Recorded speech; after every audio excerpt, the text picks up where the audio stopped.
Urdu point के mix platter show में आप सबको खुश आमदीद। मैं हूँ आपकी मेज़बान महा रशीद। सबसे पहली खबर मौसम की सूरत हाल से हम रखेंगे। आपको बताते हैं कि महकमे मौसमियात ने कराची में हीट व्यू एडवाइजरी जारी करते हुए कहा है कि आइंदा 6 रोज़ के दौरान कराची का दर्जा हरारत 40 से 43 डिग्री सेंटीग्रेड तक जारी रहेगा।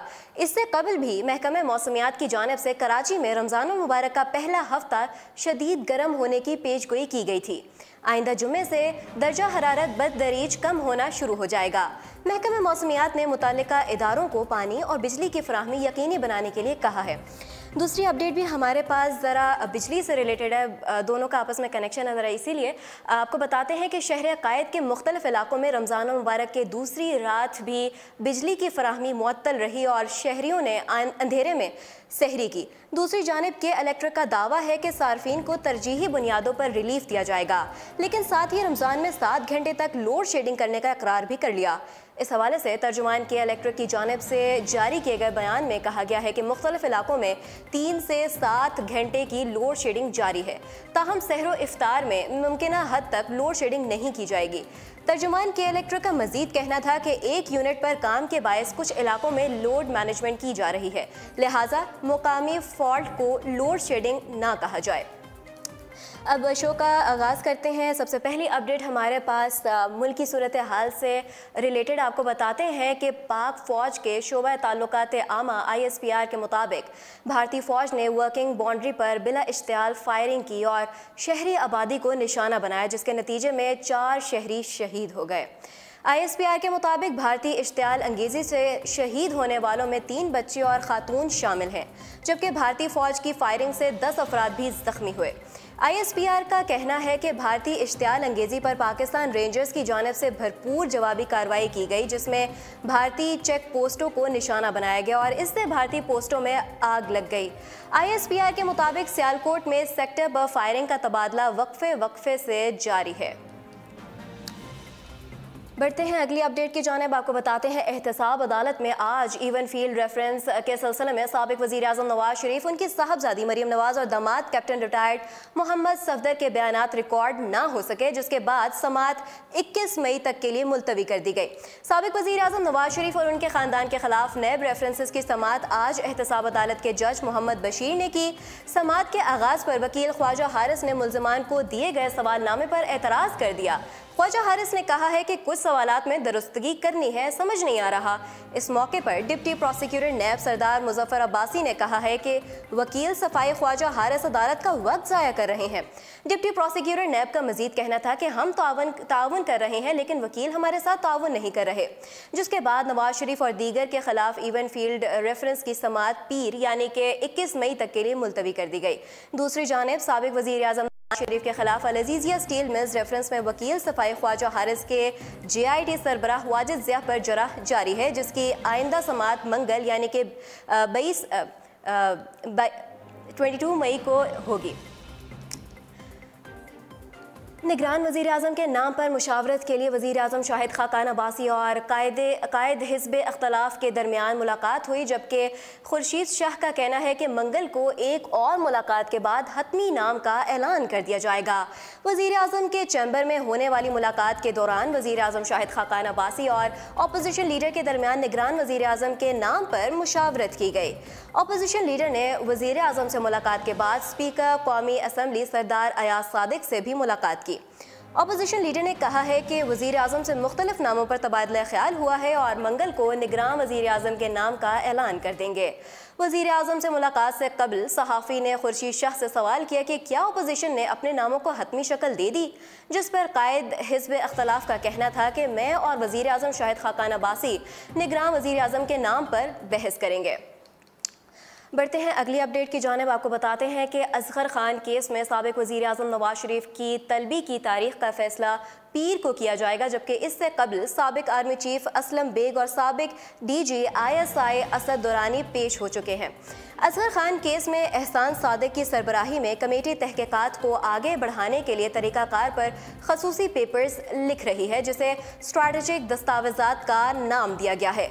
स्ट्रैटेजिक दस्तावेजात में इंक्वायरी को हतमी नतीजे पर पहुंचाने के लिए तरीकाकार तहरीर होगा, जबकि नामजद मुल्ज़म साबिक वज़ीर आज़म नवाज शरीफ समेत दीगर की तलबी की तारीख को 21 मई को फैसला किया जाएगा। कौमी असम्बली ने 5,200 अरब रुपए मालियत का माली साल 2018 था 2019 का फाइनेंस बिल तरमीम के साथ मंजूर कर लिया। कौमी असम्बली ने 266 अरब रुपए का ज़िमनी बजट भी मंजूर कर लिया, जिसमें गैर मुल्की कर्ज़ों और सूद की अदायगी पर 258 अरब रुपए खर्च होंगे। इसके अलावा ऐवान ने इलेक्शन कमीशन का आइंदा आम इंतखाबात के लिए 6 अरब रुपए का ज़िमनी बजट भी मंजूर कर लिया। और अब मैदान क्रिकेट का रुख करते हैं। आपको बताते हैं कि मोहम्मद आमिर की फिटनेस मुतबादिल बॉलर के नाम पर गौर शुरू।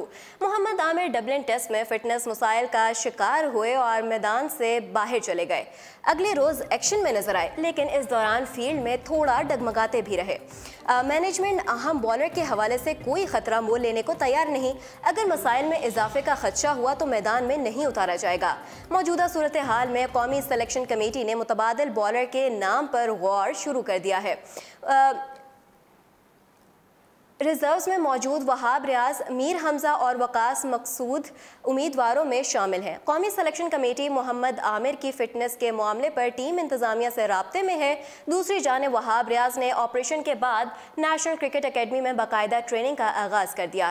फास्ट बॉलर का 2 हफ्ते कबल नाक का ऑपरेशन हुआ था, जिसके बाद डॉक्टरों ने उन्हें आराम का मशवरा दिया था, ताहम अब उन्होंने ट्रेनिंग शुरू कर दी है। और अब हमारे पास अपडेट है शोबिस की दुनिया से। आपको बताते हैं कि सिर्फ अली ज़फ़र ने मुझे हरासा किया, मीशा शफ़ी का एक बार फिर इल्ज़ाम। गुलकारा, मॉडल और अदाकारा मीशा शफ़ी ने एक मरतबा फिर इल्ज़ाम आयद किया है कि उन्हें सिर्फ गुलकार अली ज़फ़र ने हरासा किया। याद रहे कि गुज़िश्ता माह मीशा शफ़ी ने समाजी राब्ते की वेबसाइट ट्विटर पर अपने बयान में अली ज़फ़र पर 1 से ज़ायद मरतबा जिनसी हरासा किए जाने का इल्ज़ाम आयद किया था, जिसकी गुलकार ने तरदीद कर दी थी। बाद अली ज़फ़र की जानिब से मीशा शफ़ी को भेजे गए कानूनी नोटिस में 14 दिन के अंदर मुआफ़ी मांगने और दूसरी सूरत में 100 करोड़ यानी कि 1 अरब रुपए तक हर्जाना अदा करने का मुतालबा किया गया था। ताहम मीशा शफ़ी की जानिब से दिए गए कानूनी नोटिस के जवाब में कहा गया है कि अली ज़फ़र पर लगाए गए तमाम इल्ज़ाम दुरुस्त और हक़ाइक़ पर मबनी है और वो किसी सूरत पे इल्ज़ाम वापस नहीं लेंगे। एक तरफ तो ये मामला अदालत में चल रहा है, दूसरी जानिब सोशल मीडिया पर भी इस पर काफ़ी अरसे से बहस जारी है और लोगों की जानिब से तनकीद व हमायत सामने आ रही है। हाल ही में एक खातून ने ट्विटर पर अपने तंज़िया पैगाम में गुलकारा पर तनकीद करते हुए कहा है कि मीशा शफ़ी के पूरे कैरियर में उन्हें बस अली ज़फ़र ने जिनसी तौर पर हरासा किया, बाकी सब लड़के तो उन्हें बाजी बहन कहकर दूर दूर से सलाम लेते हैं, ना ज़ाती मैसेजेस करते हैं बल्कि नज़रें झुकाकर चलते हैं। मज़कूरा खातून ने मीशा शफ़ी पर तनकीद करते हुए मज़ीद कहा कि सिर्फ अली ज़फ़र ही ऐसे थे, उनके साथ काम करने वाले बाकी मर्द दूध के धुले हैं। साथ ही उन्होंने गुलकारा को चैलेंज करते हुए कहा है कि अगर आप एक सच्ची खातून हैं तो बाकी सबका भी नाम लें। इस पर मीशा शफ़ी ने शिकवा किया कि आखिर कितनी ख़वातीन सामने आकर हकीकत बयान करें, मुझे तादाद बताएं। प्रोग्राम के अख्ताम में हमारे पास एक दिलचस्प सी खबर है। आपको बताते हैं कि औरत के इल्म में लाए बगैर 6 माह उसके घर में रहने वाला शख्स गिरफ्तार हो गया। जापान में निंजा कराटे के ऐसे माहिर सिपाही को कहते हैं जो गायब होने और जासूसी करने में महारत रखता हो। जापान में एक 20 साला शख्स को जदीद दौर के निंजा के तौर पर सराहा जा रहा है। ये शख्स 6 माह तक एक बूढ़ी औरत के घर में रहता रहा और किसी को इसका पता भी न चला। इस निंजा को पिछले हफ्ते उस वक्त पकड़ा गया जब बूढ़ी औरत का बेटा घर आया हुआ था। बूढ़ी औरत का बेटा काफ़ी अरसे बाद घर आया था। वो किचन में खाना पका रहा था कि उसे दूसरी मंजिल से अजीब व गरीब आवाज़ें सुनाई दी। वो ऊपर गया और जाकर कमरे का दरवाज़ा खोला तो अंदर एक शख्स बिस्तर पर सो रहा था। बूढ़ी औरत के बेटे ने आराम से दरवाज़ा बंद किया और नीचे आकर अपनी माँ से किसी मेहमान के बारे में पूछा। बूढ़ी औरत को ये भी मालूम नहीं था कि उसका बेटा किसके बारे में बात कर रहा है। इस पर बूढ़ी औरत के बेटे ने 110 जो कि पुलिस का हंगामी नंबर है जापान में, उस पर कॉल किया और पुलिस को बुला लिया। पुलिस ने आकर दूसरी मंजिल पर सोने वाले शख्स को पकड़ लिया। ये शख्स इतना ढीठ साबित हुआ कि अपना नाम तक नहीं बताया। तहकीकात से पुलिस को पता चला है कि ये शख्स 12 दिसंबर से इस घर में रह रहा है। बूढ़ी औरत का कहना है कि वो बहुत अरसे से दूसरी मंजिल पर नहीं गई और ना ही इसने कभी कोई आवाज़ सुनी। ताहम ये आवाज़ का ना सुनना बूढ़ी औरत की कमज़ोर समात की वजह से हो सकता है। पुलिस ने इस शख्स पर फ़िलहाल बग़ैर इजाज़त किसी के घर में दाखिल होने का मुकदमा कायम किया है, जबकि ये खबर जापानी सोशल मीडिया पर आई तो फ़ौरन ही वायरल हो गई। बहुत से लोगों ने इस शख्स को जदीद दौर का निंजा करार दिया और कहा है कि वो इस शख्स से मुतासर भी हैं और खौफज़दा भी। बहुत से सार्फिन ने बूढ़ी औरत के बेटे को कसूरवार करार दिया कि जो जल्दी जल्दी अपने घर नहीं आता।